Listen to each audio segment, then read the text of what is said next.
वो पहली मुलाकात। सोनल वशिष्ठ अंधेरे कमरे में पलंग पर लेटी हुई थी। बासु परिवार के छोटे बेटे के साथ उसकी आज सुहाग रात थी। उनकी शादी एक समझौता था, तो शादी की कोई भी रस्में नहीं हुई थी। व्हील चेयर पर बैठा एक लड़का उसका इंतजार कर रहा था। जब अपने नौकर से गुस्से से बोला, प्लीज उसे नहा के मेरे पास भेज दो, मैं उसका वर्जिनिटी टेस्ट करवाना चाहता हूँ। क्या वर्जिनिटी टेस्ट? सोनल उसके लिए कोई मायने नहीं रखती थी, वो सिर्फ उसका फायदा उठा रहा था। वो नमल के लिए एक चीज थी जिस पर उसका हक था। अचानक से दरवाजा खुला तो सामने नमन था। सोनल नमन को देख के डर गई। उसने कंबल को कस के पकड़ लिया। ऐसा कहा जाता है कि बासु परिवार के छोटे बेटे का गुस्सा बहुत ही खराब था। अपाहिज होने के कारण उसका मूड हमेशा खराब रहता था। नमन बासु एक सक्सेसफुल बिजनेसमैन थे। उनके पास पैसे की या किसी चीज की कोई कमी नहीं थी। हालांकि बहुत से लोग उनका पैसा ऐंठना चाहते थे, पर किसी में इतनी हिम्मत नहीं थी कि अपनी बेटी की शादी बासु परिवार में करवाएं। पर शहर में एक ऐसा परिवार था जिसमें ये सब करने की हिम्मत थी। वो परिवार था वशिष्ठ परिवार। वशिष्ठ परिवार की बड़ी बेटी सोनल, जिसका हाल ही में तलाक हुआ था, वो अपने पिता के घर रहने आई थी।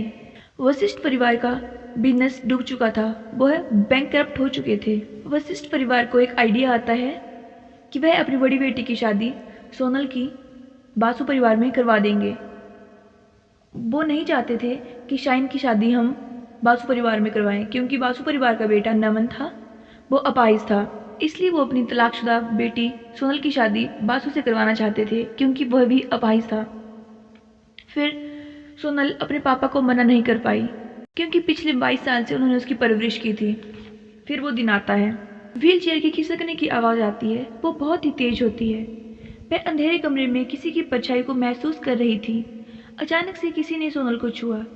छूने वाले के हाथ बहुत ही सॉफ्ट और ठंडे थे। आह! सोनल चीखी। आदमी ने हंसते हुए कहा, हाँ, क्या तुम डर गई?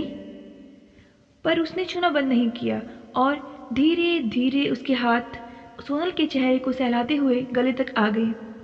फिर उसके हाथ शरीर को सहलाते हुए आगे बढ़ने लगे। आखिर में उसकी उंगलियां सोनल को छूने लगी। उसके हाथ बढ़ते रहे। प्लीज रुकिए, सोनल चिल्लाई।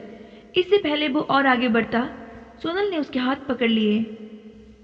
सोनल घबरा के बोली, मिस्टर बासु प्लीज मेरे साथ ऐसा मत करो। मैं क्यों नहीं, वो बोला। सोनल चौंक गई। नमन ने उसके हाथ पकड़े हुए थे, इसलिए वो जानता है सोनल कांप रही है। हा हा हा, तुम वर्जिन होने का नाटक क्यों कर रही हो? नमन ने हंसते हुए पूछा। ये सुनते ही सोनल बिस्तर पर लेटी हुई थी। वो दंग रह गई। कमरे की लाइट जलते ही सोनल ने अपनी आंखें बंद कर ली। नमन ने भी अपने हाथ वापिस खींच लिए। फिर सोनल को गुस्से से देखते हुए घूरते हुए बोला, मैं तुम्हें सोनल बुलाऊं या शाइन, मेरी प्यारी बीबी? उसके शब्द सुनकर सोनल डर गई। उसने अपनी आंखें खोली तो देखा नमन उसे बेरुखी से घूर रहा है।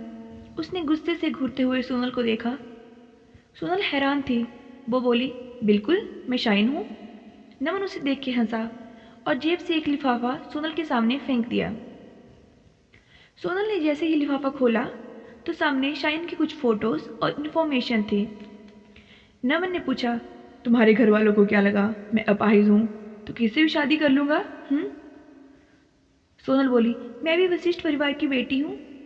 नमन बेरुखी से बोला, वैसे तुम वही बेटी हो ना जिसका हाल ही में तलाक हुआ था?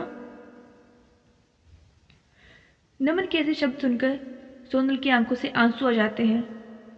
जिससे पहले सोनल कुछ बोलती, नमन उससे कहता है, मैं तुम्हें 5 मिनट देता हूँ, मेरे घर से निकल जाओ। क्या? सोनल बोली। सोनल ने उसे देखा तो वो उसे ही घूर रहा था। सोनल के घर से जाने से उसका परिवार मुसीबत में आ जाएगा। सोनल ने गहरी सांस ली और हिम्मत जुटाई और नमन से बोली, मैं जानती हूँ आप खुश नहीं हैं, पर किसी से शादी करने से अच्छा मुझे यहाँ रहने दें प्लीज़। मैं कहाँ जाऊँगी? मैं प्रॉमिस करती हूँ मैं कभी तुम्हारे पास नहीं आऊँगी। ये सुनकर नमन ने पहले उसे घूरा और मुस्कुरा के बोला, क्या तुम सच में यहाँ रहना चाहती हो? सोनल ने हाँ में सिर हिलाया। तभी नमन ने कहा, ठीक है, मैं तुम्हें यहाँ रहने का एक मौका देता हूँ। फिर नमन बोला, लेकिन तुम्हें मुझे खुश करना होगा।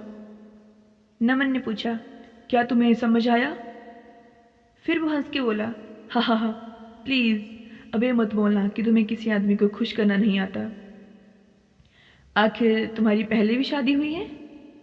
फिर नमन मदहोश होकर बोला, कुछ तो बोलो। फिर हाथ बढ़ाकर उसका कंबल खींच लिया। सोनल चिल्लाई, आह।